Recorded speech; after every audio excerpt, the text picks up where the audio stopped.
Hi, everyone. Welcome. Thank you all for joining us today. We'll wait a couple minutes to get started. Just let some more folks join.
Good afternoon, everyone. Welcome in. Thanks for joining us today. We'll get started in just about a minute.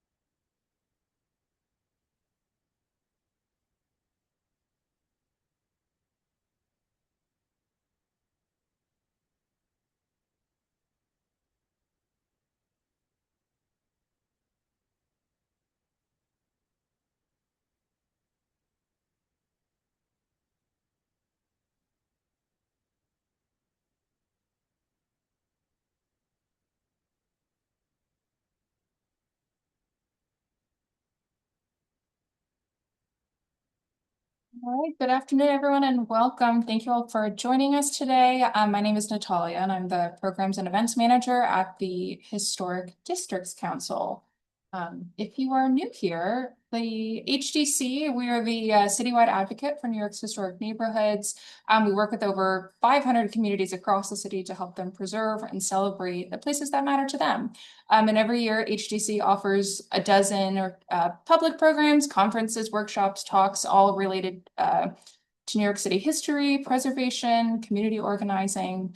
If you're interested to know more about our organization, definitely check out our website, hdc.org.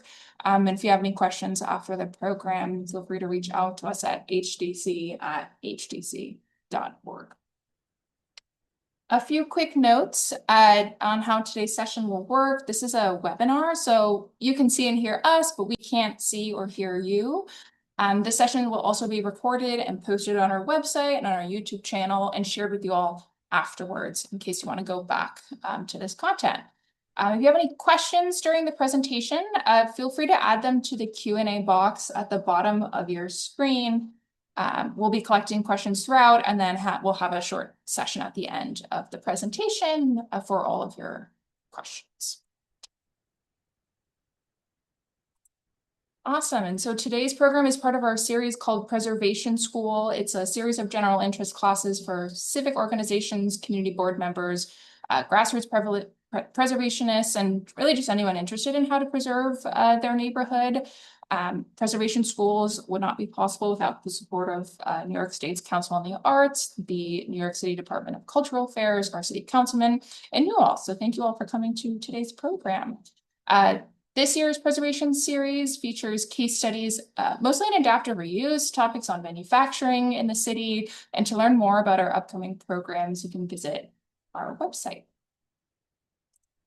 And finally, today's speaker is Charu Chaudhry. Charu is a principal in the renewal group at Thornton Tomasetti with over 25 years of experience helping owners, architects, and institutions restore, rehabilitate, and adapt some of the nation's most significant existing buildings. And with that, welcome, Charu. Take it away. Wow, thank you. I would begin with sharing my screen, and I hope I am successful. So let me know when you can see my presentation. Good to go. Okay, awesome. All set. So, good afternoon, all. I am feeling incredible being here with you today. Not simply because I get to narrate a stunning adaptive reuse project, but because Terminal Warehouse represents so much of what I believe aging in historic buildings represent to our generation. As Natalia introduced me very nicely, my name is Charu Chaudhry, and I'm a preservation architect and principal at Thornton Tomasetti, where I work at the intersection of historic preservation, building performance, and adaptive reuse. Before we progress a little bit about Thornton Tomasetti, some of you may be aware of us, maybe some of you are not. We are engineers, architects, and scientists, leveraging our various capabilities through how we work. To me, this is the beating heart of our company. We employ technology and ingenuity towards providing solutions for our built environment. We employ curiosity and collaboration and a willingness to get deeply invested in our subject matter with our partners, whether they are internal or external. Now, the distinctive terminal warehouse, this was a building that was opened in 1891, and it was conceived as a piece of transportation infrastructure with a freight train infrastructure stop with the train track running throughout the building. It was designed by George Mallory and Otto M. Beck, who were actually engineers employed by the Baltimore and Ohio Railroad Company.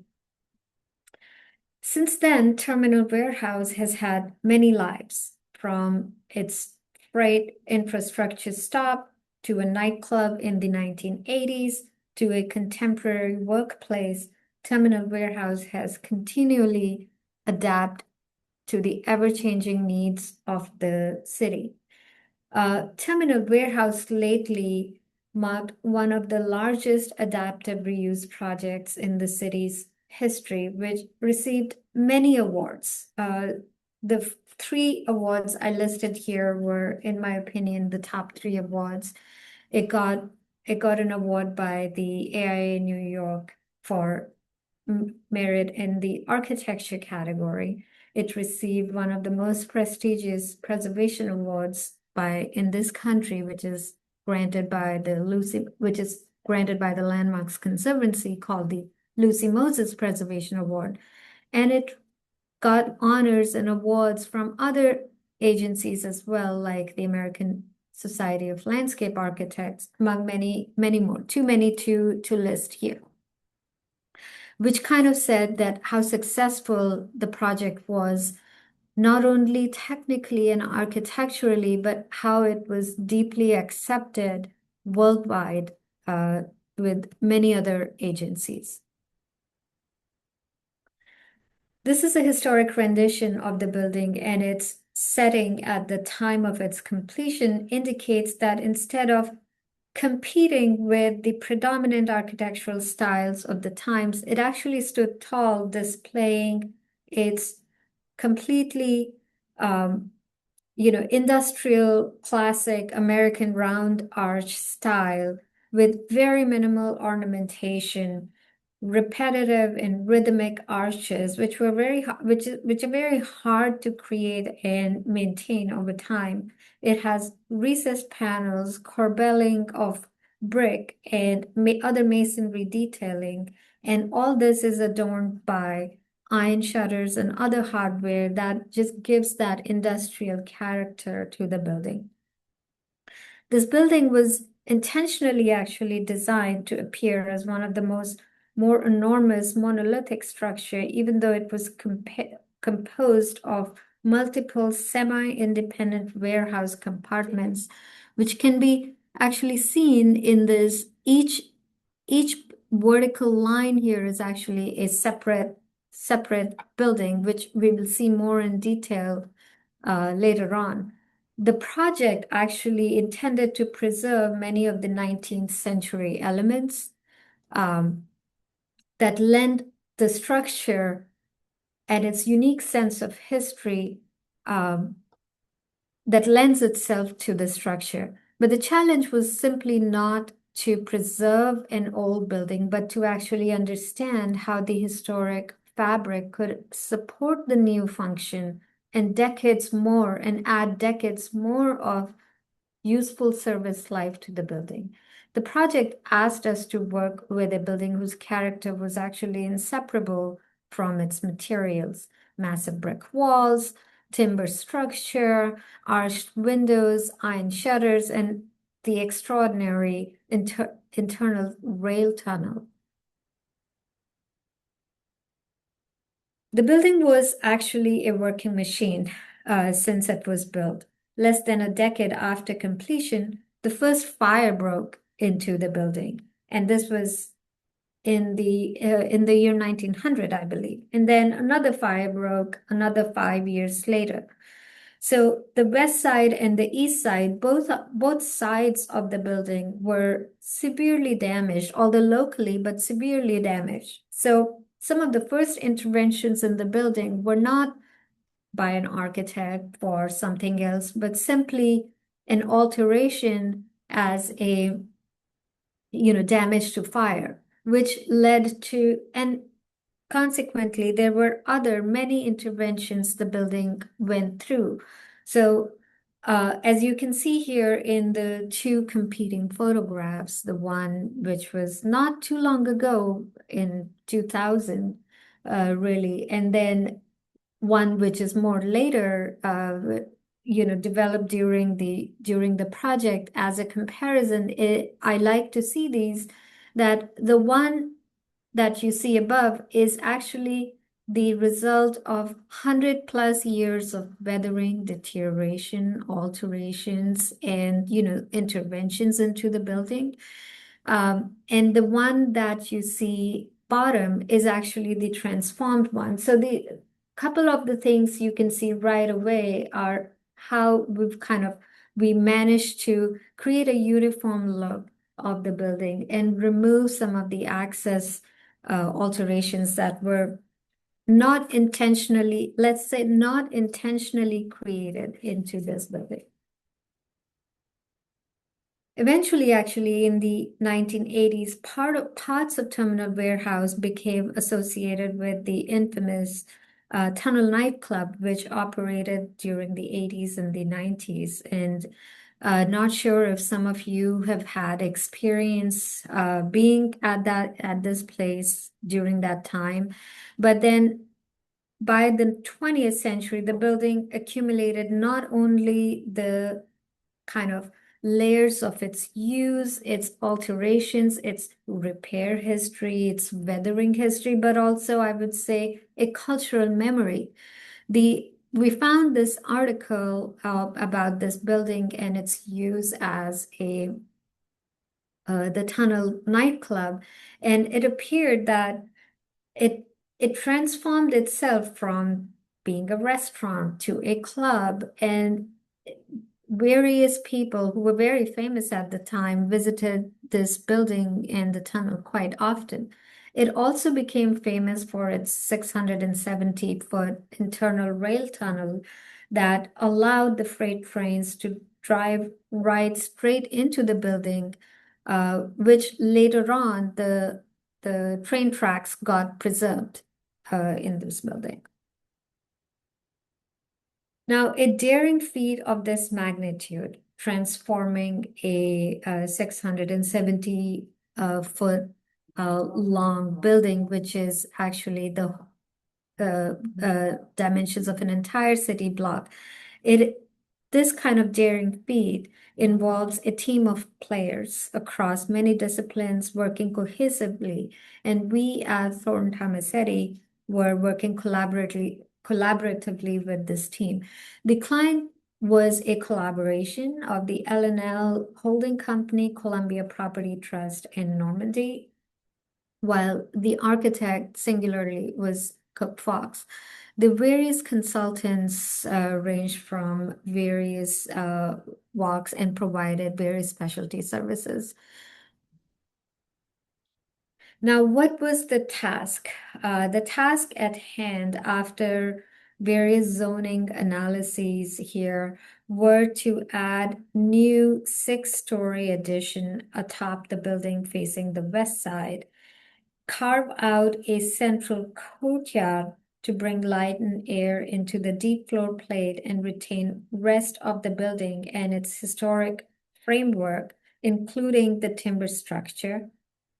One detail which I think is worth mentioning here is the dendrochronological survey and the research on the heavy timber that was present in the building found that some of the surviving timber was from the year 1512, meaning the trees were already almost 100 years old when the building was built.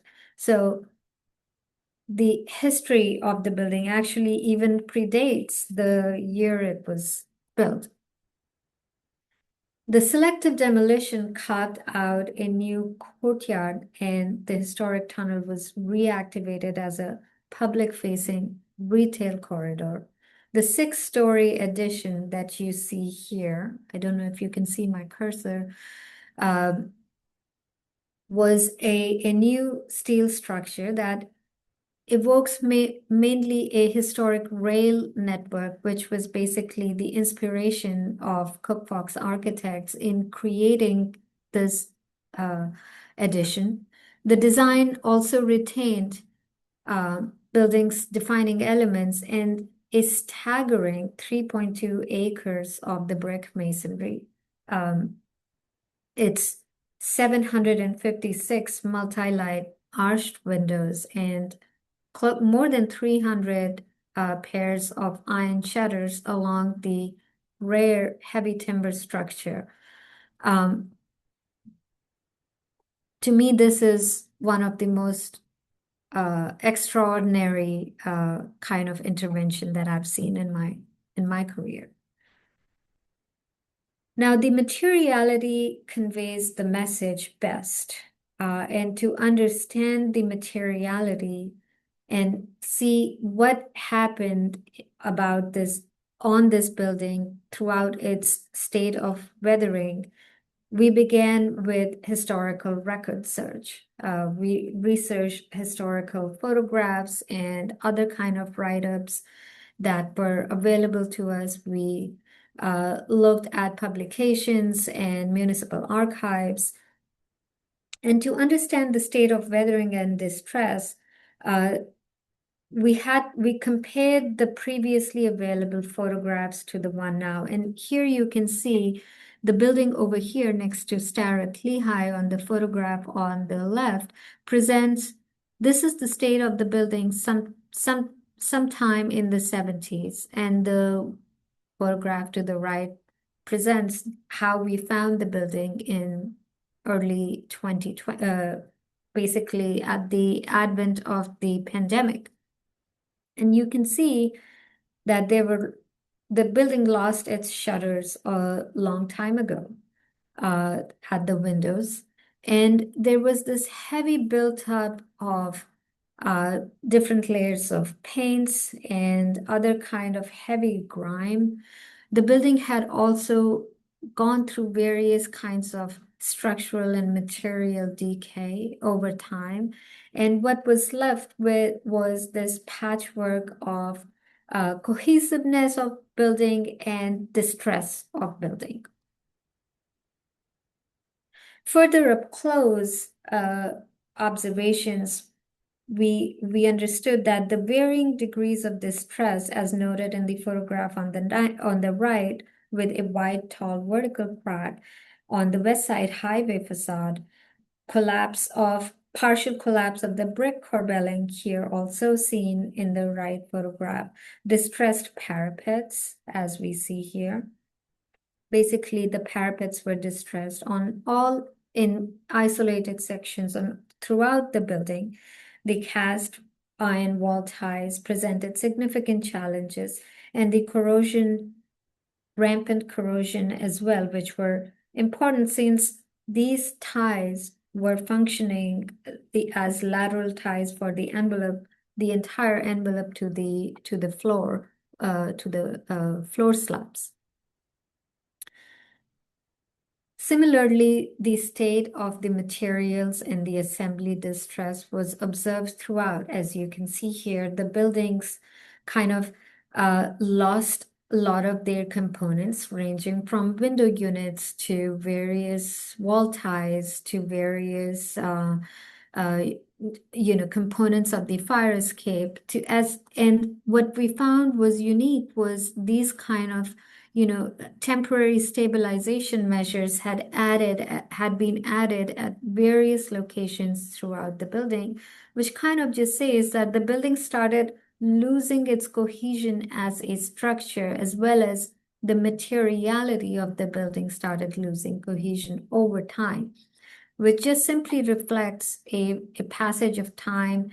The previous alterations, whether were done intentionally or unintentionally, or some section rebuilding of some sections of the buildings led to distress in the adjacent sections of the buildings. The cracks were rampant throughout, and here are the three kinds of cracks I illustrated.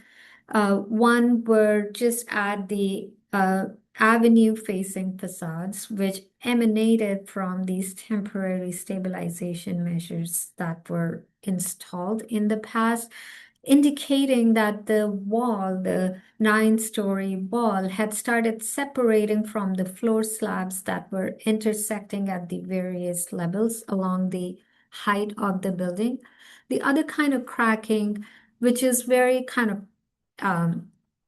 characteristic of buildings of this era, is the crack that emanates from the top of the arch openings to the sill of the window unit above.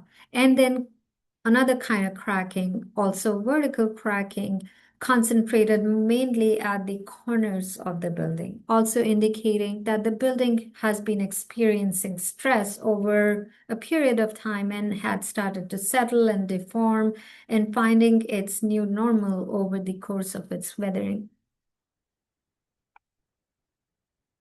More understanding of this cracking, as we had earlier identified these round arches as the characteristic of this building, which kind of repeated over at many units. And this rhythm of the arches, this was very character defining and something that was important for the building. So these kind of cracks that were identified, we studied these cracks carefully to understand if these cracks are actually compromising these arched function. The function of the arch was to simply distribute loading from one floor to the other floor and then safely, support this whole envelope and safely carry the loads to the ground. And although some arches were, cracked beyond repair, most of the arches we tagged as could be repaired in situ. Now, I always kind of joke about it that we had these 3.2 acres of these brick walls that formed the envelope and the structure of the building. And I always say that the journey of the 1,000 miles begin with a singular step. So the journey of understanding these thousands or hundreds of miles of this brick began by understanding a singular brick. So to understand this brick, we also did more research understanding where does the brick unit originate from, the manufacturer of the brick, and looking at the various brick samples available at site that we extracted for various testing and analyses, we realized that this was actually manufactured by Rose Brick Company. This comes from a town upstate called the town of Roseton, which in its heyday, manufactured millions of brick units and supplied these brick units to various many buildings across the city. So we found that there was a wide precedent of how this kind of brick deteriorates in New York City climate. To what extent can it perform before it actually cracks? So we studied various other examples of the building of this kind of brick in other buildings, Waldorf Astoria being one of those buildings. Looking at just anecdotal information and how this brick behaves in New York City climate was one thing, but testing and understanding it technically through its physical characteristics was another thing. And what we found really amazed us. Since there were two aspects of this building, of this transformation, one was retention of everything that faces the weather now, and then exposing some of the faces of the brick walls that currently or at the time or before transformation faced interior climates to then exposing it to the exterior climate by the way of carving out a courtyard, which would then be exposed to the elements. We studied the exterior and interior brick. The first thing that amazed me was the amount of variation in the characteristics that we found. It's it's not it's not atypical, but when we see these values laid out, that's actually staggering. What we also realized that the exterior brick was a more severe weathering grade, which is basically conducive to it performing how it was performing and it performing for the New York City climate. The interior grade was moderate weathering grade. Which simply says that if facing acute New York City climate, this kind of brick would be slightly less durable. Now, a unit says one thing, but then the complete massing of the wall says another thing. One more thing here to notice was the porosity here in the exterior and the interior. It ranged between the moderate and kind of more than moderate. So we knew when we exposed the interior brick to the outside climate, we are bound to see some moisture-related issues, which I will explain in the forthcoming slides. So after we did the kind of laboratory testing of the brick, we also had to see how this brick would actually perform when just in contact with water.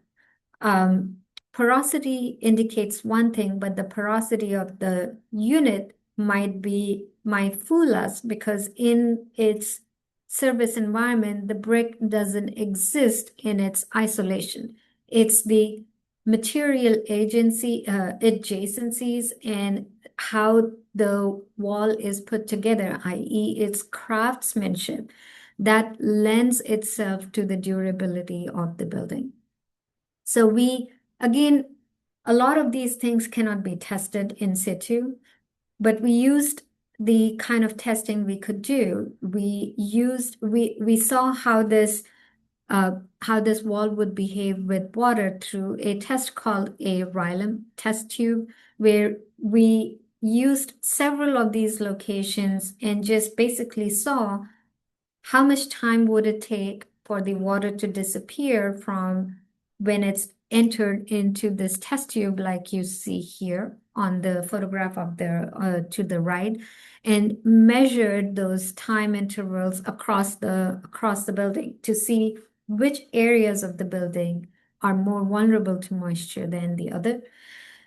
The other aspect to see was just understanding how multi-wide, which means the solid brick masonry walls, which varied in this building from 24 inches, which is 2 feet, to almost 8 inches at the top. So the walls were massively thick at many floors of the building. So we had to study, and we did that through research on how does this kind of wall behave when a rainwater hits it? What is the condensation potential, and how much rain-driven water can it hold before it leaks to the inside? And we were amazed that if a wall is constructed very well, i.e., there are no internal voids and internal cracks or fissures, there is very less lateral migration of water. So we knew that we really depend on this mortar joints, the intricacy of the mortar joints within the voids of the wall. So then we had to understand, well, how does this brick and mortar deteriorate altogether? Because in its service environment, the brick unit is cemented with the mortar and all acting cohesively. And what we found was that when it degrades, the brick kind of has a lower degradation potential than mortar, which degrades at a higher potential. So we knew that the lowest performing factor here was the mortar. And mortar joints were not just exposed to the environment, but also integrally connected within these various voids of the building. So good performance of both of these joints were very important for the long-term durability of this wall. So how do we figure that out? It's because the outward facing mortar joints we can see, but it's basically the joints, the mortar and the brick, how the brick behaves within the wall assembly is something that we couldn't have seen through our eyes. So we used more non-destructive methods to understand that. And this is how we did a survey using an infrared camera, which helps us see where the voids and potential anomalies in the wall may lie. So I think this was, to me, was very kind of good result, where we saw that any cracks here showed voiding along the cracks. But generally throughout the areas of the walls, we saw pretty solidly packed brick wall, which kind of says how good the workmanship was in the original construction. Had that not been the case, we would have seen kind of lighter colors and a lot of voids around this area here along the walls. And we see isolated pockets of the bricks of these walls showing these kind of anomalies and voids and interlamellar cracks. But generally, we see good solid walls. It was very so we had to confirm that in our profession, we don't always just rely on one source of information. We corroborate that with other sources.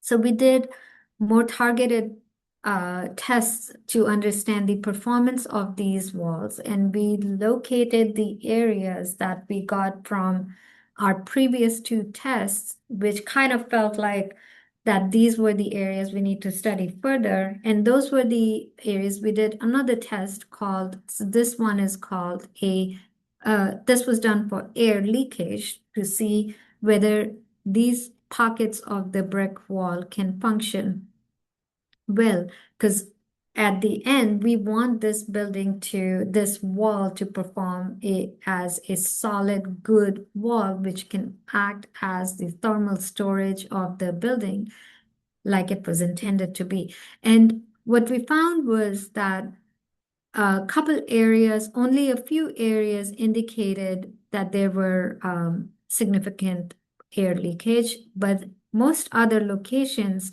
the results came out as below quantifiable limit. The air leakage came out to be as below quantifiable limit, which was very good to see.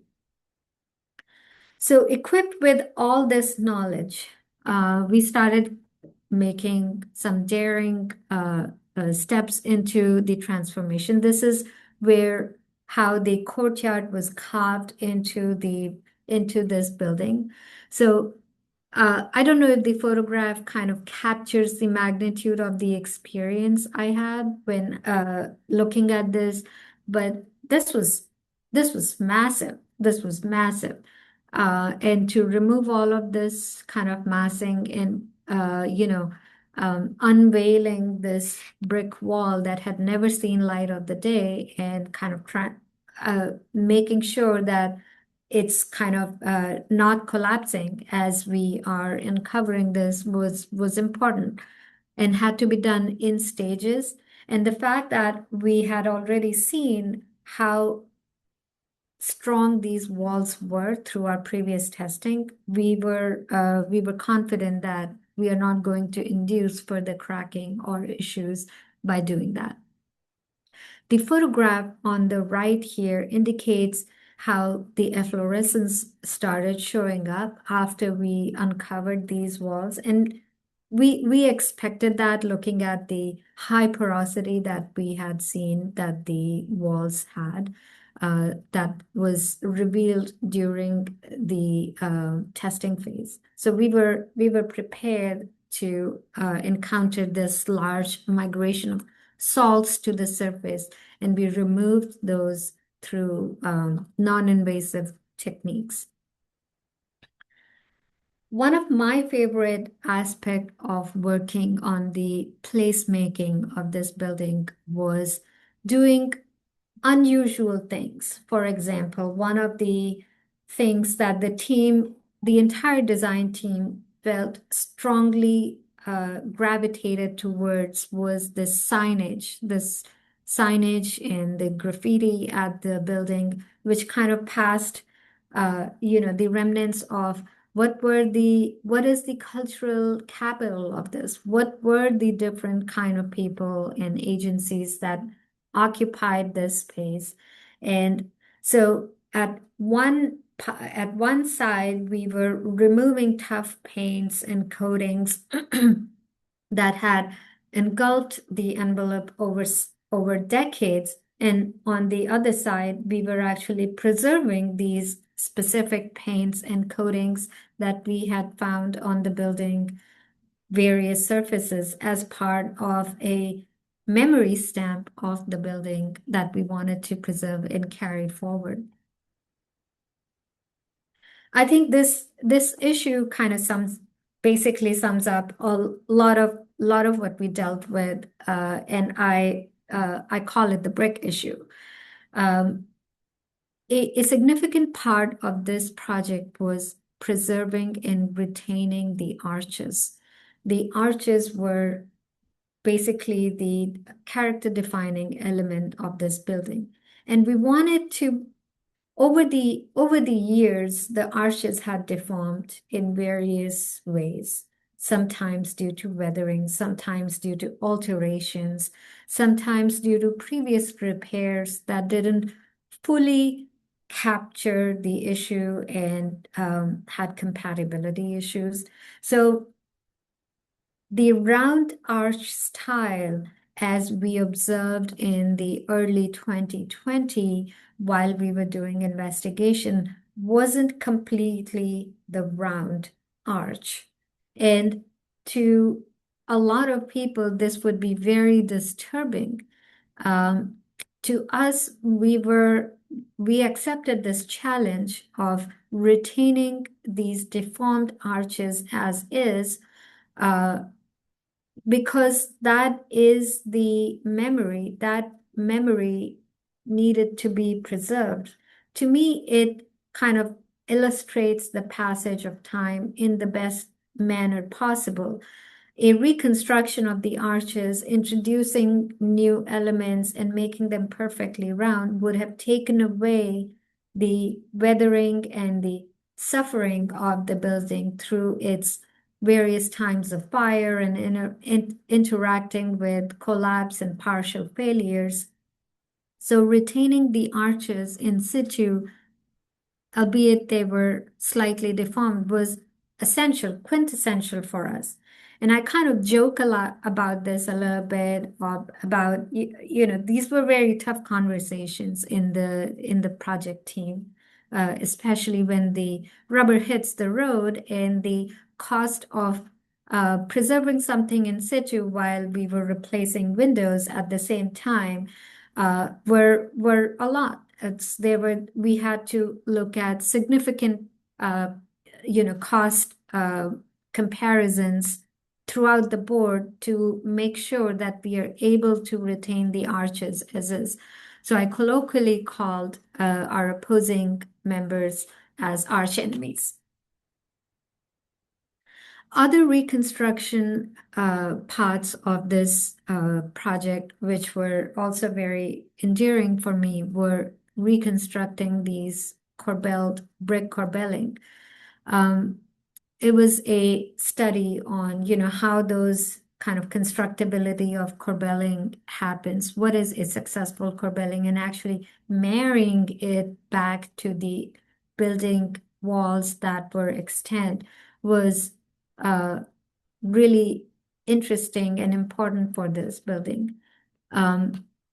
So the photograph on the left side, you see there was a crack right here in the middle.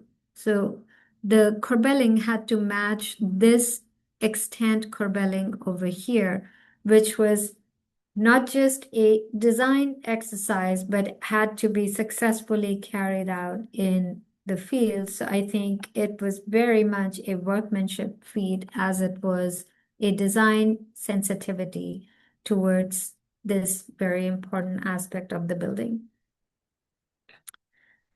The cast iron signage and other paraphernalia here was very, very important to this building.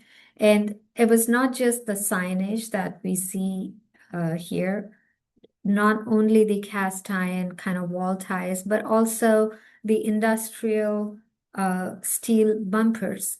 All of these, we took deep care about all of these issues.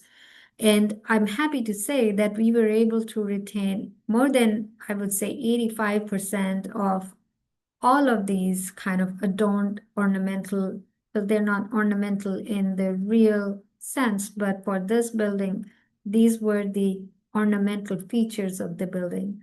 So we came up with a process. Since a lot of this was dependent on in situ conditions, and most of the times we prepare documents before removing significant aspects of the building. So we had to build in the scenarios for the workmen and the contractors to be ready for. And one of that was, well, how do we assess? How do we clean? How do we repair it in situ? And even for that, we had various scenarios about repairing. And how do we reattach if reattachment was the object of that particular intervention at that particular location? So a part of our good preservation technical scheme was to be ready for whatever scenario we may or may not encounter during the project. And that really helped us. So this is how the cast iron wall ties were integrated into the walls. We did some limited probing areas to see, well, how are these embedded portions of this wall ties that are functioning with the, with the level of weathering and deterioration that we see on surface, or is there a correlation, or is there not a correlation? So looking at all of that, also we came up with a whole scheme of how do we assess, what are the good ways of assessments. Any repair have to first go through a cleaning process to uncover the exact surface and materiality of the cast iron, and how do we repair and coat it back. Then came the phase of, various samples and mock-ups. All of the new materials, the materials that could not be just upgraded and rehabilitated in situ, had to go through very careful matching with the new materials that we were intending to introduce. The photograph on the top left was really telling. This was that very kind of tough white coating that engulfed a lot part of this building.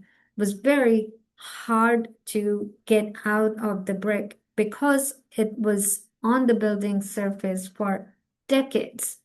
Uh, I mean, I think more than 40 years in service, it had become really integrally part of these walls.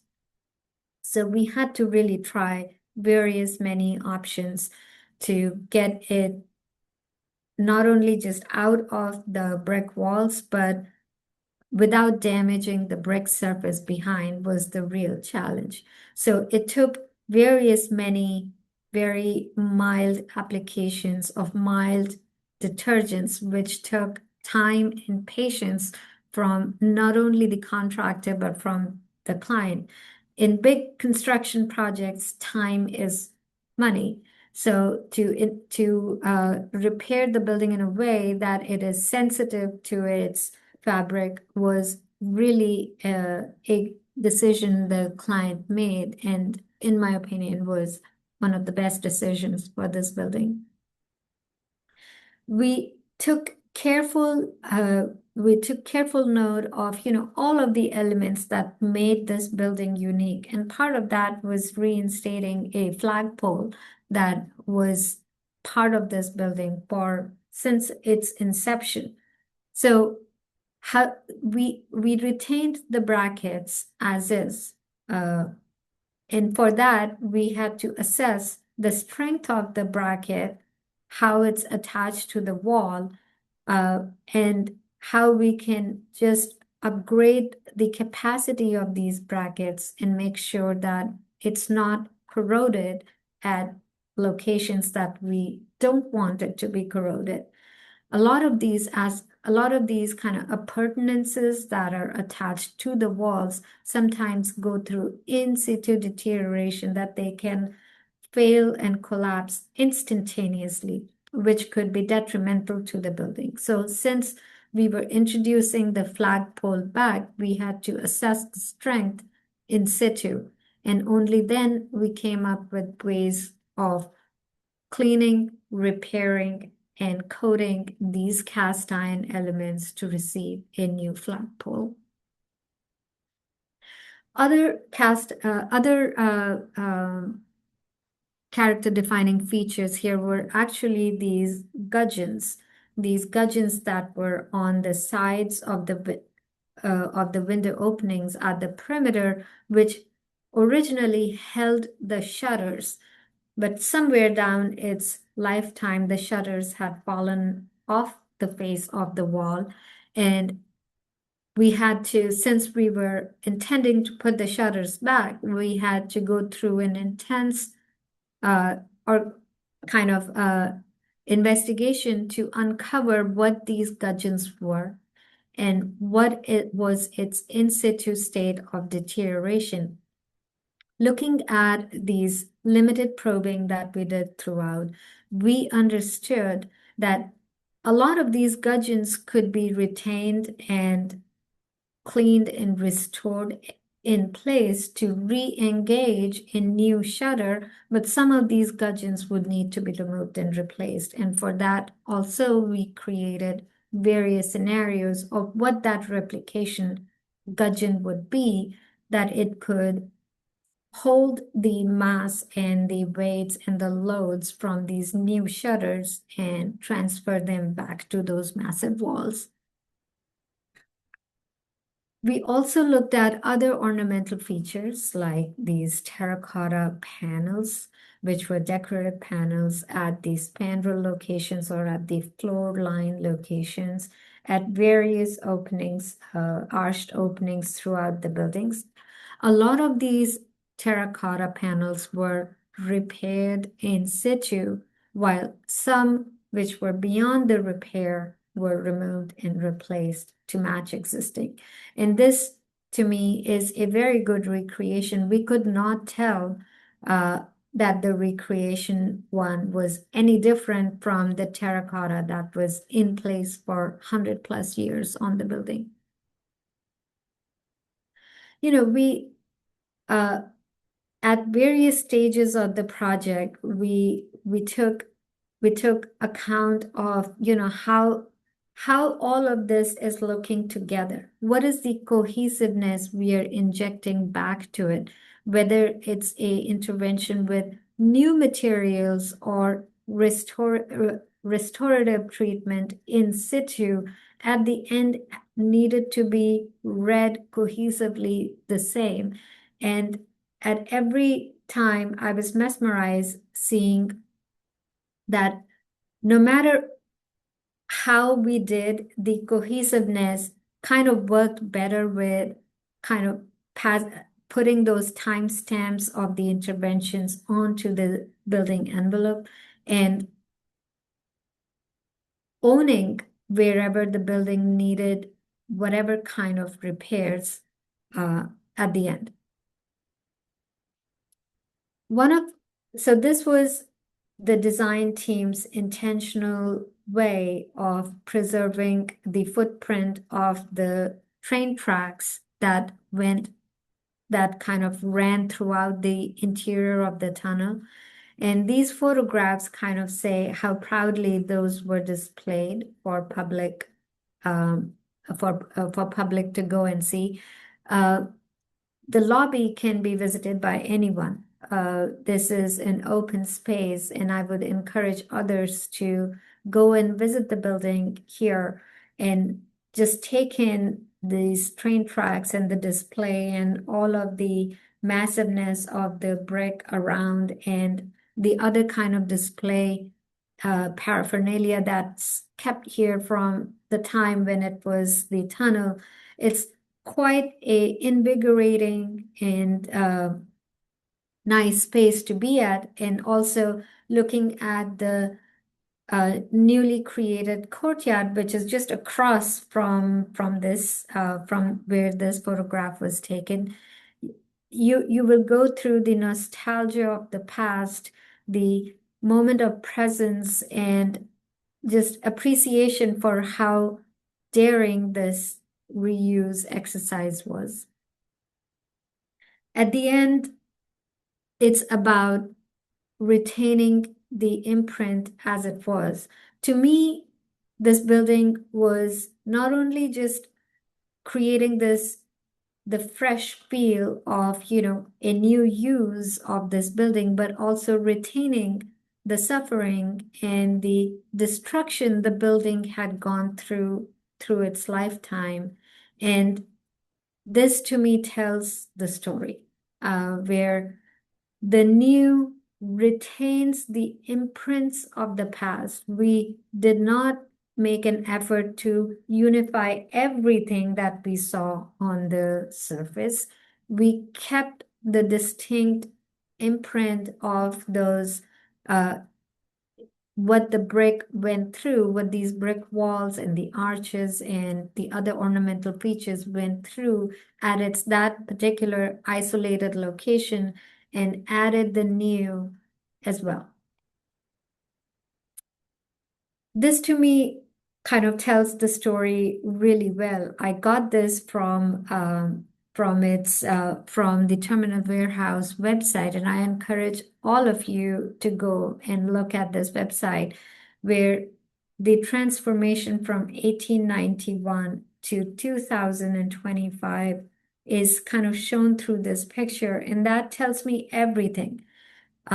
This was one project where I would say there was a uniform love and admiration for this building throughout the board, whether it was the client, whether it was the design architect, whether it was the other members of the design team, or whether it was the preservation team. We all wanted the same things. And after 25 years of my career, I can easily say that that's not normal. We all felt that something was off, but it wasn't. We were all truly very much in love with this building. We wanted this building to succeed. And not removing and replacing everything was a success. And that was something we chose to do because after much of the testing and analysis, we found that that is something this building can endure. And to me, that is a success. Not only did this building then receive a LEED Platinum Award, it also got a WELL certification and other kind of certification, which I forgot what that is, but it means it's well positioned for the technology of the future. To me, that is a really good success story for a building that was constructed as a warehouse in 1891, went to become a workplace of the future and is well positioned for many decades, if not centuries to come. And in this neighborhood, this building stands really proud among the new development that's happening and has happened all around, which is steel and glass and all materials with modern imprint, while this displays its pain and the suffering and the passage of the time and the weathering and distress very proudly, and displays a workplace which is well integrated with this biophilic design that COOKFOX has interjected in this and is very successful. Uh, I could see birds and other, creatures kind of coming through it. To me, that injects life and purpose into this building, and we're very proud that we were part of this team. And that brings me to the end of the presentation. Thank you, Charu. That was so wonderful. I know it's close to time. If you have any questions, feel free to submit them in the Q&A section or the chat box.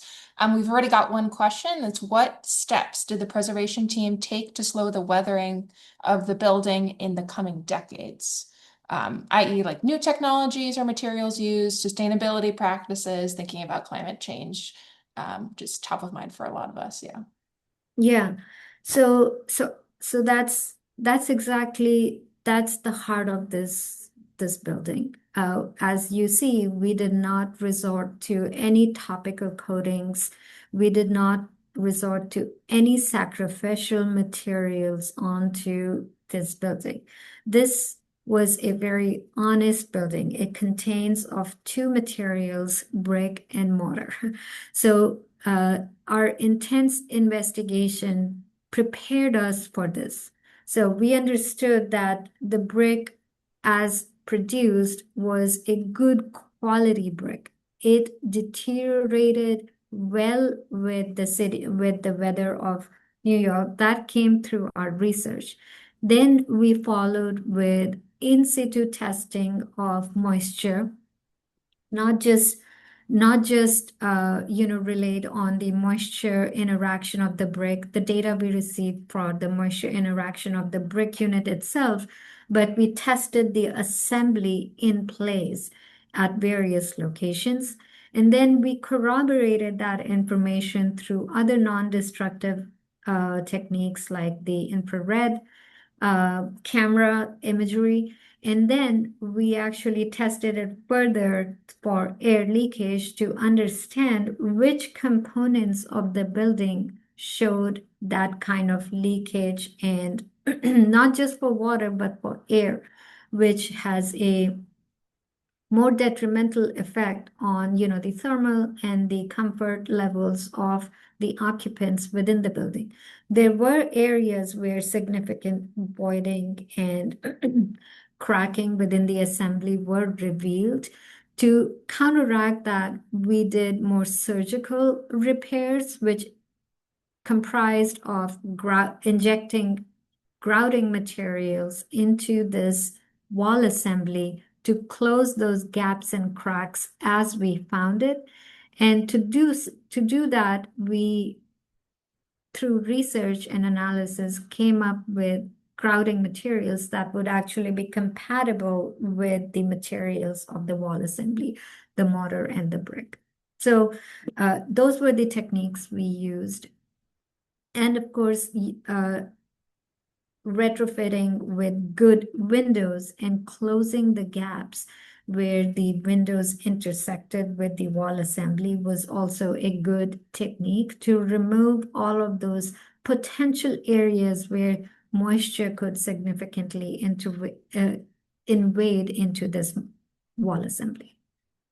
Awesome, thanks. We've got one more question, and that was how was the structural wood like from the 1500s used and presented to like the tenants and then like visitors of the building? So that is that is a question for, so we were not the structural engineers, but I would tell you we worked very closely with the structural engineers for this building, and the wood is actually also bare and open. There were no coatings or topical treatments used for any of the wood elements, whether they were columns, whether they were beams or other elements as part of this structure. The wood was assessed through a separate agency, and they did testing of the various wood at various locations for hidden issues like rot and other moisture infestation. Through that, a benchmark was established. The fact that the structural components were really massive worked for us because of the redundancy those massive sections provide to us. Uh, I I wish I could explain more. Structural engineers would be the right ones to, but I would tell you there wasn't any topical treatments there as well. Awesome, thank you. And for our last question, what building systems are in place now, like HVAC, water, waste removal, etc.? There is perimeter heating and cooling on the building. So that uh, and in couple locations there is forced air cooling as well. But mostly the building relies on its thermal mass. The very thick walls work exactly as they are intended to.